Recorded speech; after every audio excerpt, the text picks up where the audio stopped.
할렐루야. 네, 여러분 반갑습니다.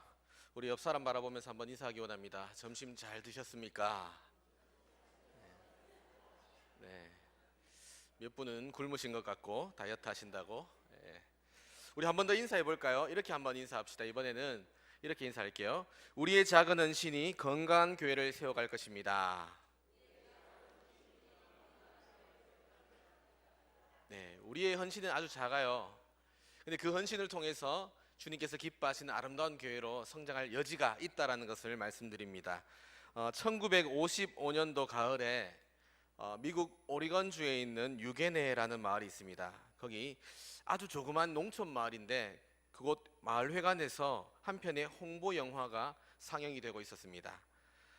그 영화는 6.25 한국 전쟁에서 생겨난 고아들에 대한 그러한 내용이었습니다.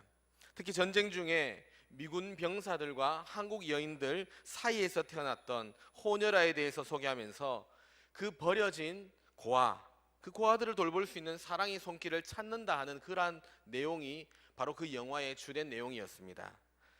그런데 그 영화를 본 한 가난한 농부의 뇌리 속에는 집으로 돌아가는 내내에 끊임없이 이 한국 전쟁 고아들에 대한 생각이 떠나지를 않는 것이었습니다.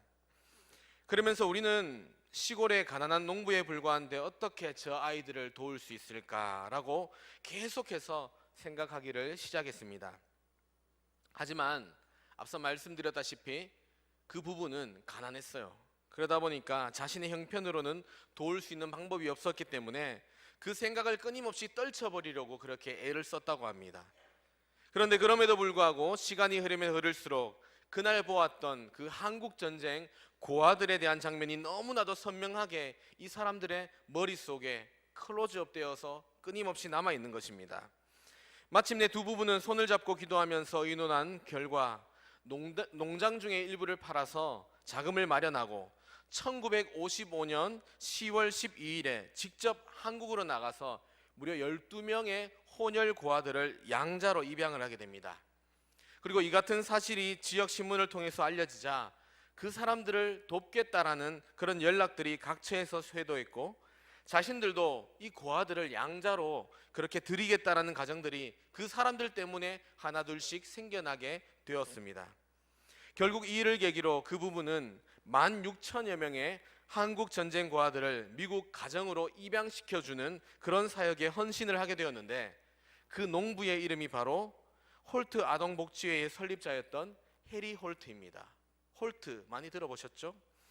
이처럼 가난한 시골 농부의 뜨거운 사랑과 헌신이 전쟁 직후에 굶주리고 배고프고 갈 곳 없었던 그 고아들을 따뜻한 가정의 품으로 인도해주는 놀라운 역사를 이루어 내었던 것입니다.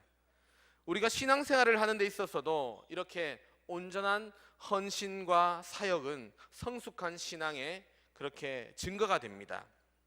만약 아무리 믿음이 좋다라고 할지라도 그 믿음이 헌신의 사역으로 나타나지 않는다면 그 믿음은 뭔가 문제가 있는 것입니다. 다르게 말해서 그 사람의 믿음은 좋은 것이 아니라 결코 좋다고 말할 수 없는 그저 그런 헌신의 그런 믿음에 불과하다는 것입니다. 왜냐하면 야고보서 2장 17절에 보면 행함이 없는 믿음은 어떤 믿음이라고 이야기를 합니까? 죽은 믿음이다. 그렇게 분명하게 아주 극단적으로 말씀하고 있다는 사실을 우리가 기억해야 될 필요가 있습니다.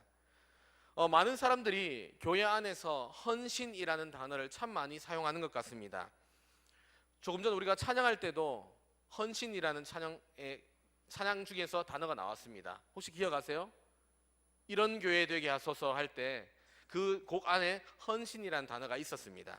이처럼 교회 안에서 헌신이라는 단어를 많이 사용합니다. 그러면 여러분, 헌신이라는 단어를 우리가 무척이나 많이 사용하는데 헌신의 뜻이 무엇입니까?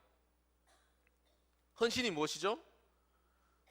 어떤 일이나 혹은 남을 위해서 자기의 이해관계에 대해서 조금도 돌보지 않고 몸과 마음을 다하여 힘쓰는 것이 바로 헌신이라는 것입니다.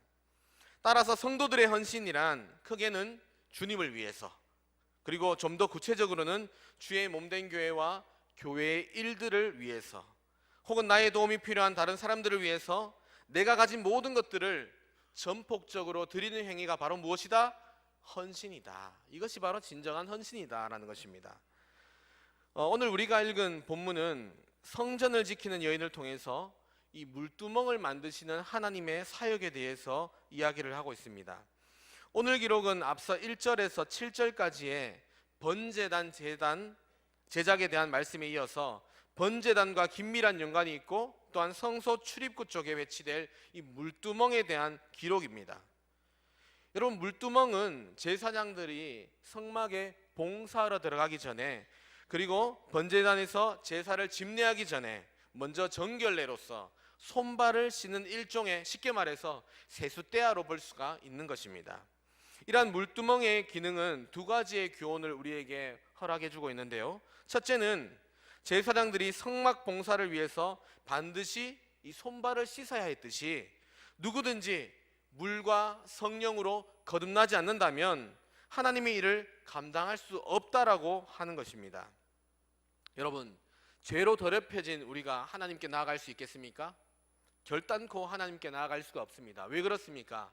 하나님은 흠도 없고 죄도 없으신 완전한 하나님이시기 때문에 더러운 우리가 하나님을 볼 수도 없고 하나님 앞에 가까이 갈 수도 없다라는 사실입니다. 왜냐하면 하나님은 그렇게 우리와 다른 분이에요. 우리는 죄도 많고 흠도 많고, 그죠? 그렇기 때문에 하나님께서 이 땅 가운데 누구를 보내주셨는데, 누굽니까? 바로 예수님을 보내주셔서 하나님과 우리와의 끊어진 관계를 다시 잇는 역할들을 주님께서 감당을 해주셨다는 겁니다. 이처럼 하나님은 깨끗하시고 우리는 깨끗하지 못하기 때문에 그냥 우리의 힘으로는 하나님께 나아갈 수가 없다라는 사실입니다. 두 번째 기능은요, 날마다 하나님과 동행하기 위해서는 자신의 죄를 그리스도의 그 보혈의 공로로서 씻는 회개의 작업이 선행되어야 한다는 사실입니다. 그런데 이러한 일을 상징하고 가능하게 하는 이 물두멍이 어떻게 만들어졌을까요? 오늘 우리가 읽은 이 본문은 매우 독특한 기록의 형태를 우리에게 보여주고 있습니다. 성막의 다른 성물들은 그 크기, 그 형태에 대해서 자세하게 기록을 해놓고 있습니다. 그런데 오늘 우리가 본문을 읽었다시피 이 물두멍에 대해서는 사실 그다지 특별한 기록이 되어져 있지 않습니다. 다만 여인들의 자기 애장품인 이 거울을 녹여서 만들었다라는 사실만이 오늘 본문을 통해서 명확하게 드러나 있는 것입니다. 그런데 이 짧은 이야기는 성막을 건립하면서 일어났던 많은 일화들 중에 하나로서 사실은 중요한 의미를 가지고 있고, 또 당시에 성막을 짓던 이스라엘 백성들을 상기시켜 주었던 이야기였기 때문에 이렇게 성경 가운데 그대로 기록을 하고 있는 것입니다. 그리고 이 이야기는 그들에게 중요하게 여겨져서 후손들에게까지 전해져야 하는 일로 여겨졌다라는 사실입니다. 오늘 이야기의 앞부분인 출애굽기 36장 5절에 보면 성막을 지을 물자가 남아돌 정도로 사실은 이 헌물들이 참 많이 들어왔다라는 사실을 우리가 보게 됩니다. 그런데 우리가 여기서 기억해야 될 사실이 있는데, 여러분, 여기서 물자가 남아돌았다라고 이야기를 하는데 그 사실이 그들의 생활이 풍요로웠다는 것일까요? 어떻게 생각하십니까? 풍요로웠기 때문에 많은 물자들을 헌물로 하나님께 드렸다, 이렇게 우리가 이해하면 될까요? 결코 그렇지 않다라는 것입니다. 그냥 여러분 간단히 생각해서 3,500여 년 전에 광야의 한복판에서 유랑 생활을 하는 그들에게 사실 풍요로운 생활이라는 것은 결국 꿈 같은 이야기였을 것입니다. 성경은 이들이 식량과 물이 부족해서 하나님께 항의하던 자들이라고 우리 성경에 분명하게 나타나 있는 것을 우리가 알고 있습니다. 그런 사람들에게 풍요함이라는 것은 결코 있을 수가 없다라는 것이죠.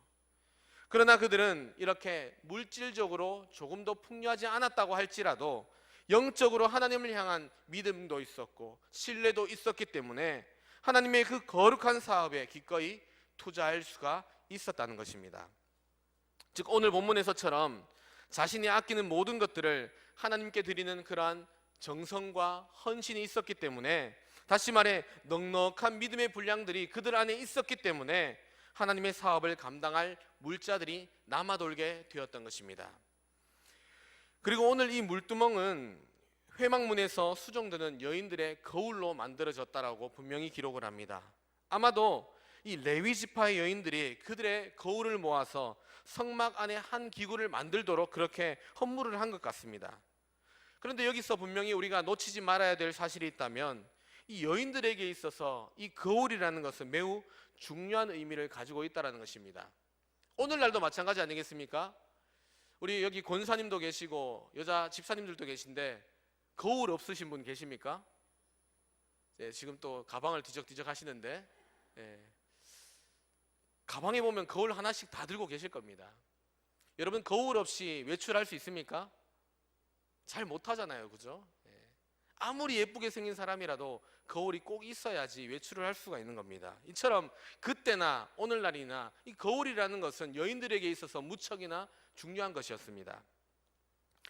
이 거울이 자신의 아름다움을 가꾸는 필수품이기 때문입니다. 거기다가 그 당시에 청동거울이라고 하는 것은 지금의 가치로 따지기에는 너무나도 귀하고 값진 것이었습니다.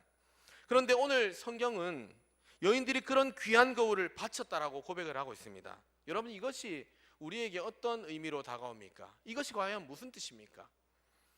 그들이 거울을 바쳤다라고 하는 것은 자신의 가장 소중한 것을 바쳤다라고 하는 것입니다.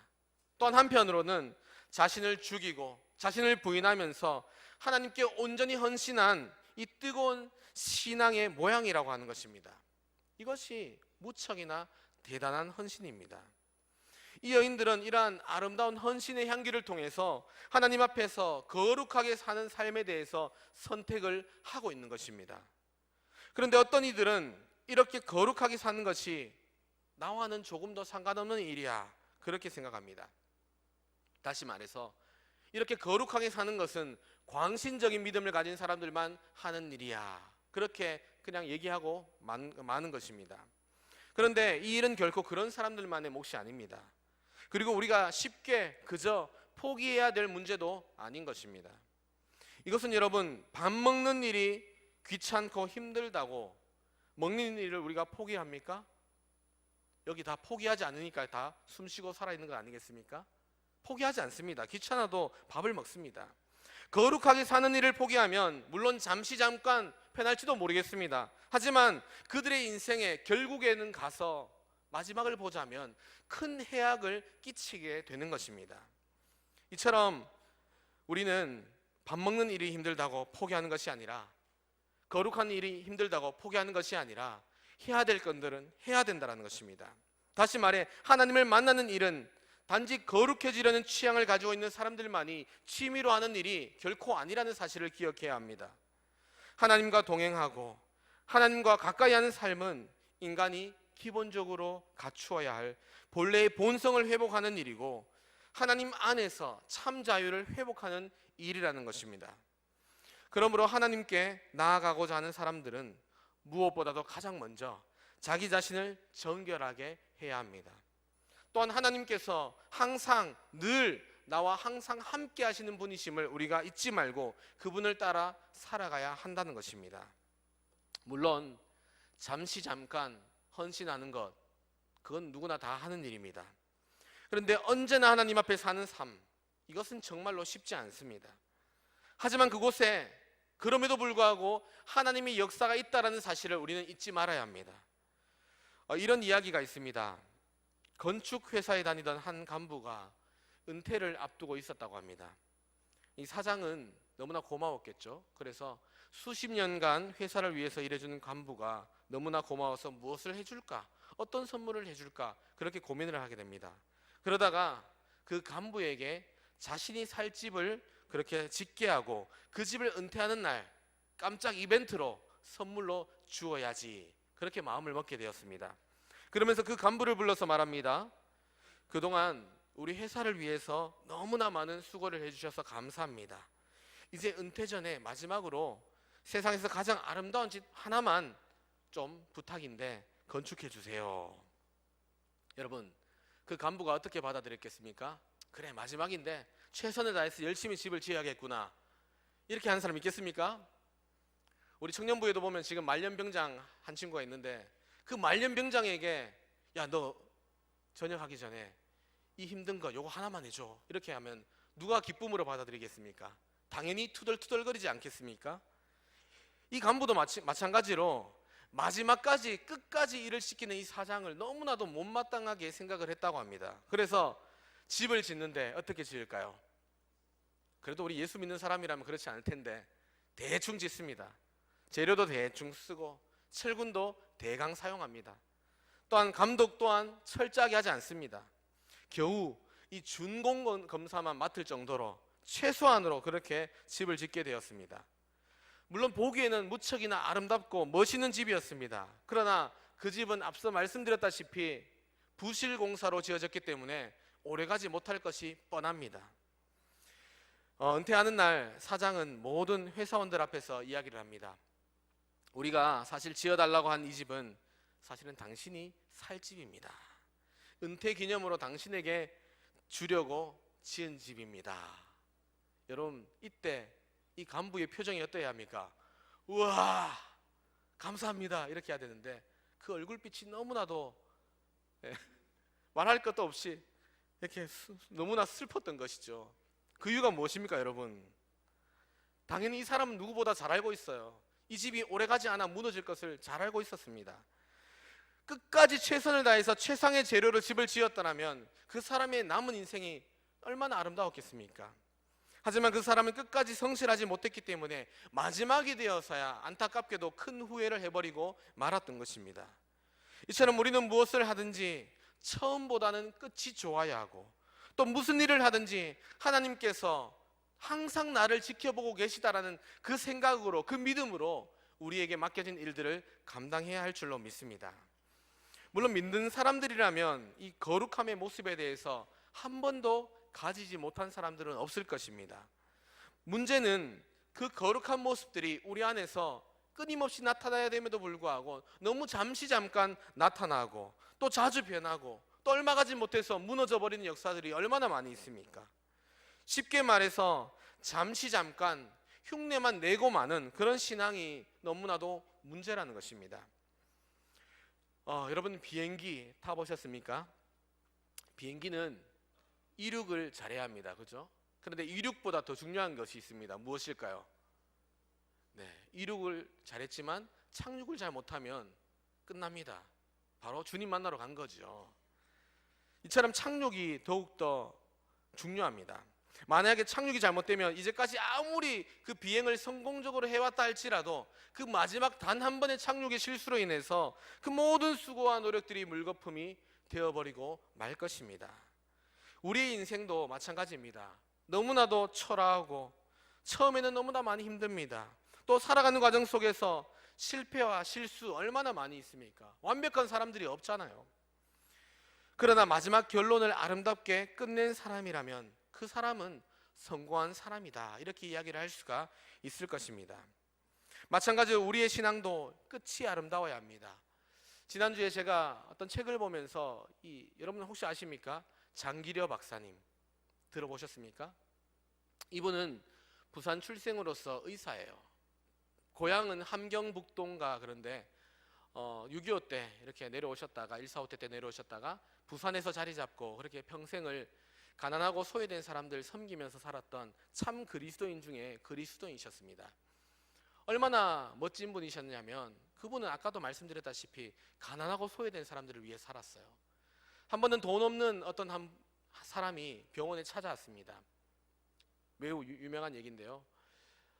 뭔가 이렇게 진료를 해보니까 이 사람이 영양실조예요. 영양실조. 먹을 것이 없어서 영양실조에 걸린 거죠. 이 처방전이 매우 멋졌습니다. 뭐라고 적었냐면 생닭 2마리 주세요. 생닭 2마리 주세요. 먹어야 된다라는 거죠. 안 먹고는 나을 수가 없다라는 거예요. 그러면서 그 생닭 2마리마저도 병원에서 지불을 해서 그 사람이 먹게 되었다라는 것입니다. 이런 것뿐만 아니라 얼마나 대단한지, 또 그분이 마지막 가실 때는 그렇게 의사를 해서 돈을 많이 벌으셨음에도 불구하고 통장에 보니까 1,000만 원밖에 없었대요. 그런데 그마저도 마지막 자신을 간병하는 그분들에게 이 1,000만 원을 기탁하고 그렇게 돌아가셨다라는 겁니다. 가난하고 소외된 사람들을 향해서 끊임없이 헌신의 삶을 사셨고 예수님의 가르침을 본받아서 끊임없이 그렇게 열심으로 사셨던 그분의 모습, 그 마지막 모습이 얼마나 아름답습니까? 제가 그 모습 보면서 얼마나 은혜를 받았는지 모르겠습니다. 여러분, 마찬가지로 우리의 마지막도 그러해야 될 줄로 믿습니다. 불쌍한 사람들, 나에게 많은 것을 준 것은 가난하고 소외된 사람들 도와주라는 거 아니겠습니까? 그죠?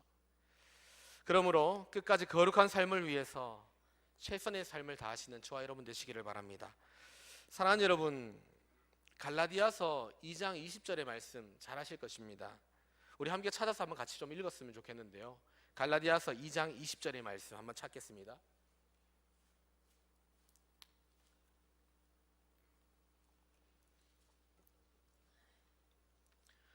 네, 외우고 계신 분들도 계신 텐데 우리 한번 갈라디아서 2장 20절의 말씀, 네, 말씀을 다 찾으셨으면 같이 읽겠습니다. 시작. 내가 그리스도와 함께 십자가에 못 박혔나니 그런즉 이제는 내가 산 것이 아니요 오직 내 안에 그리스도께서 사신 것이라. 이제 내가 육체 가운데 사는 것은 나를 사랑하사 나를 위하여 자기 몸을 버리신 예수 그리스도를 위해 사는 것이라. 아멘. 여러분, 이 본문에 뭐라고 우리에게 이야기를 합니까? 나 자신을 위해서 살라고 이야기합니까? 아니면 우리 예수님을 위해서 살아야 된다라고 이야기를 하고 있습니까? 우리의 삶을 좀 돌아봤으면 좋겠습니다. 나는 지금 나 자신을 위해서 살고 있는가? 아니면 우리가 지은 목적에 맞게 주님을 위해서 살고 있는가? 한번 돌아보셨으면 좋겠습니다. 여러분, 이 말씀처럼 참 그리스도인은 딴 게 아니에요. 자기를 위한 삶에 대해서는 이미 죽은 자들입니다. 따라서 이제 우리는 오직 주님만을 위해서 살고자 하는 그 거룩한 헌신을 향해서 달려가야 한다는 것입니다. 그렇기 때문에 오늘 내가 그리스도인이 되었다는 이 분명한 고백과 증거는 지금까지 나만을 위해 살아왔던 이러한 이기적인 삶의 태도에서 벗어나는 것이고, 이제는 하나님을 위하고 다른 사람을 위하는 삶의 자세로, 다시 말해 이전과는 다르게 180도 바뀐 삶을 살아가는 것이 바로 그러한 삶이라는 것입니다. 그리고 진정으로 주님께 헌신된 자들은 이전에는 내 것만을 먼저 챙기려 했습니다. 이제는 다르죠. 남의 것을 먼저 챙겨주려고 합니다. 또 이전에는 나 혼자만 잘 되기를 바라고 즐거워했지만 이제부터는 남이 잘 되는 것을 누구보다도 기뻐하며 축하해 주는 것입니다.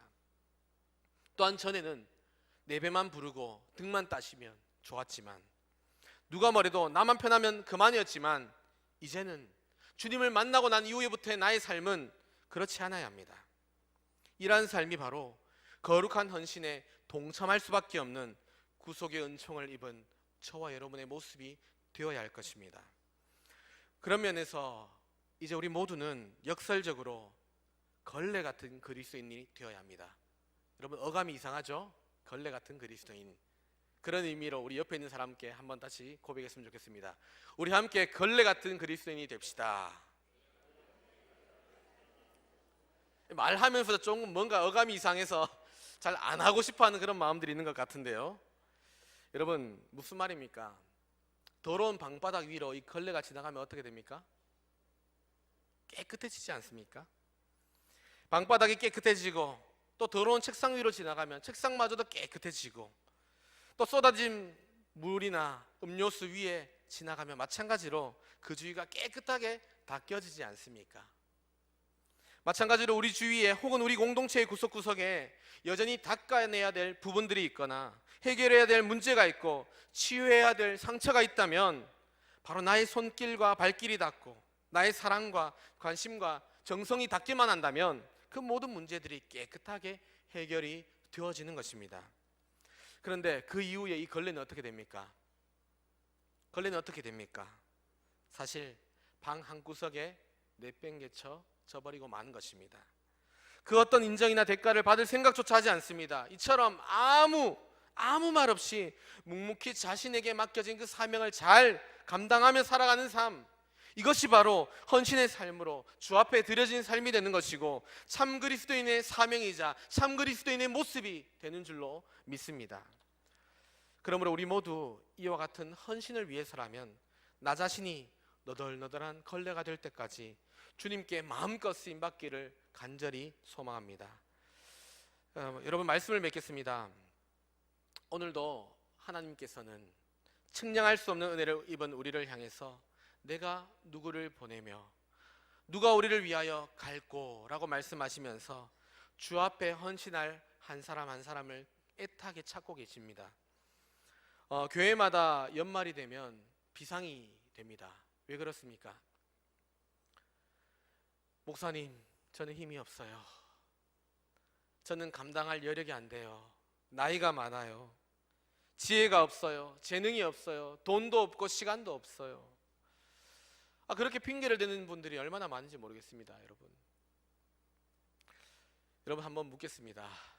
이제 연말이 다가오는데 그렇게 또 핑계를 대시겠습니까? 너무 직설적으로 제가 질문을 합니까? 그렇게 핑계대지 않았으면 좋겠습니다. 여러분, 거룩한 주님의 그 부름 앞에서 비록 나는 부족하지만, 물론 우린 다 부족해요. 그러나 선지자 이사야처럼 주님, 내가 여기 있나이다, 나를 보내소서, 그렇게 고백하시기를 바랍니다. 그리고 오늘 성경의 여인들처럼 자신이 가졌던 가장 귀한 것을 드리는 마음으로 하나님 앞에 나아가기를 소망합니다. 돈 필요 없습니다. 물질 필요 없습니다. 그게 중요한 것이 아닙니다. 하나님을 향한 나의 헌신, 나의 마음, 이것이 더 중요한 것 아니겠습니까? 여러분, 연말에 우리 오늘 광고를 또 통해서 전달했지만 교사도 필요하다, 물품도 필요하다, 필요한 것이 얼마나 많습니까? 하나님을 사랑하는 자들이라면 우리가 감당이 해야 될 것 아니겠습니까? 저는 우리 교회가 이러한 것들을 은혜 가운데 잘 채울 것이라고 믿어 의심치 않습니다. 왜냐하면 지금까지 잘 해왔습니다. 연말에 하는 행사들, 여러분의 도우심 때문에, 하나님의 은혜 때문에 잘 해왔던 것 기억합니다. 마찬가지로 올해도 여러분의 그러한 헌신과 도움 때문에 우리 효성교회가 은혜 가운데 잘 세워지는 것을 보기를 소망합니다. 그러므로 이제 모두 함께 힘차게 일어나서 주님께서 내게 맡겨주신 그 사명을 기쁨으로 감당함으로 주님의 몸된 교회의 지초로서의 역할을 충성스럽게 감당하는 우리의 삶이 되시기를 바랍니다. 그리고 언제든지 겸손과 섬김의 마음으로 맡은 사명을 믿음으로 감당하는 걸레와 같은 헌신자들이 되시기를 바랍니다. 그러므로 오늘 하나님의 성전에서 섬기기를 기뻐하며 자신의 가장 귀한 것들을 드렸던 그 여인들처럼 또 이 땅에 희생의 제물이 되시기 위해서 온전한 헌신자로 찾아오신 우리 예수님처럼 우리들도 나의 몸을, 나의 시간을, 나의 재정을, 나의 은사를 오직 하나님이 기뻐하시는 거룩한 산제사로 온전히 바쳐드리는 저와 여러분 되시기를 주님의 이름으로 간절히 축원합니다. 아멘. 기도드리겠습니다.